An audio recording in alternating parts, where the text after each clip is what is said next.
ClimateDepot.com, producer of Climate Hustle, Mark Morano. Mark, good to see you. Thank you, Liz. Happy to be here. I really wish I had brought in a bottle of champagne in a glass, but I don't know the FCC rules for drinking alcohol on the air. No, you know, you wouldn't be the first one to bring an alcoholic beverage on my show, believe it or not. But I mean, this must be a very exciting day to be in the field that you're in. President Trump withdrew the United States from the Paris Climate Accords.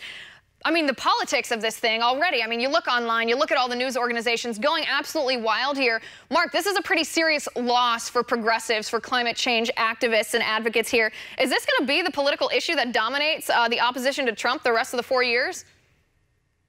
Yes, because what Donald Trump did today, and I don't even know if he's fully aware, he touched on a religious belief. He's gotten involved now in a theological debate with people. I mean, we have Mark Ruffalo, the actor who played the Hulk, openly saying that Donald Trump is going to be responsible for the death of nations. I mean, they have him out as a massive serial killer at this point. The Hollywood left, they're all going after Trump. Their heads are exploding. And I don't think Donald Trump understands what he did. But what he did today was a blow to superstition. No longer in Washington, D.C., do we have to pretend that a UN climate treaty can save the planet, can actually control temperatures, can impact the storminess. And Donald Trump actually mentioned today that even if you believe the UN assumptions, this treaty would have no detectable impact on the climate. It's pure symbolism when it comes to climate. So this truly is a day that science has won out in Washington, D.C., and that's a rare day when it comes to climate change. Right, it's symbolism when it comes to science or climate change, but it's not symbolism when it comes to the crippling regulations on the U.S. economy or the real people that are not just symbolically losing their jobs because of these regulations. Mark, my biggest problem, I guess, with the climate change activists, with their arguments, with their rhetoric, with their narrative, is that their entire defense of climate change doesn't seem to be based off of facts and figures and numbers. It doesn't seem to be based on actual science at all. Their main argument is a consensus argument. They say, well, the majority of Americans think that we should stay in the Paris Climate Accords. The majority of Americans, think that climate change is man-made and that legislation in the United States can reverse that. I can't think of any other scientific issue or natural law that's based or that's defended purely on the fact that a consensus of people defend it. No, in fact, that's all they have. That's one of their biggest thing is appeal to consensus. And then on top of that, they do scary predictions. Right. And what they'll say is, well, it's worse than we thought. Well, how is it worse than we thought? Well, our prediction of 2075 is worse. And we actually had Michael Mann, one of the ClimateGate scientists, come out and recently say, you can't disprove a prediction of 50 to 75 years. You have to wait and see what happens. So they openly admit that they don't even know if these predictions could come true, but they want the, quote, solutions, and they want them now. And that's one of the arguments. So it's an appeal to authority. If you don't agree, you are stupid, you are dumb.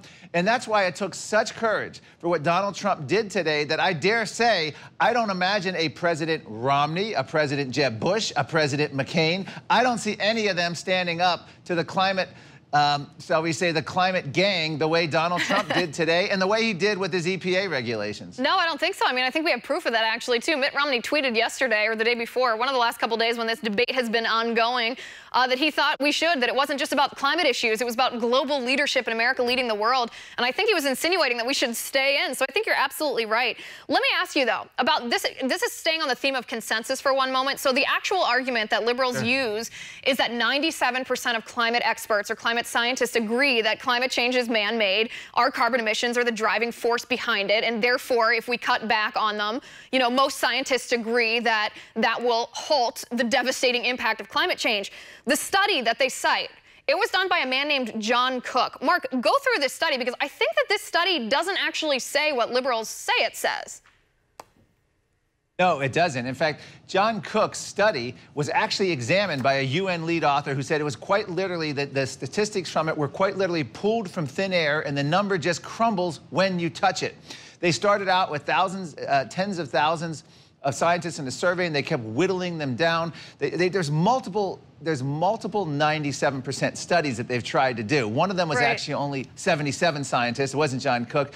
And then other studies have just come out and basically claim that this 97% consensus is absolutely the authority figure and you cannot question it. And the underlying assumptions are just the actual papers themselves that say they assume climate change is happening and then look at impacts and what could, might, may happen. They don't actually address whether they will happen. So in other words, if a branch of science is as heavily funded as science, if you study butterflies and do a study on the impact of climate change on butterflies in 100 years, and you come up with 3 different scenarios and the media hypes your most extreme scenario, John Cook would then look and say, ha, even butterfly scientists are part of the consensus, when that scientist never actually did an ounce of work on whether carbon dioxide impacts the climate. All they did is said, if this were to happen of a temperature rise, then this. They accepted so what happens is it's a yes, they it's a self-fulfilling prophecy. And the thing about this, too, and I want to make this point before we have to go, we're almost out of time here, is that of all these papers that were examined by John Cook and his team,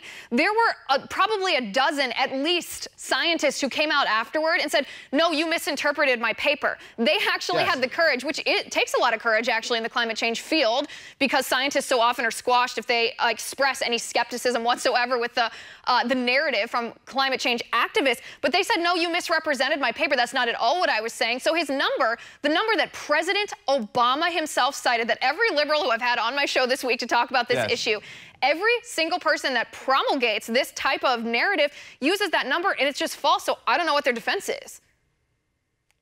There is no defense other than you're a denier if you disagree. And this John Cook study was analyzed by other climatologists, by scientists, peer-reviewed papers, and it's just been found to be completely wanting. All of his numbers were completely without complete fabrication, and it came down to the very tiny percentage of papers that actually endorsed the so-called consensus.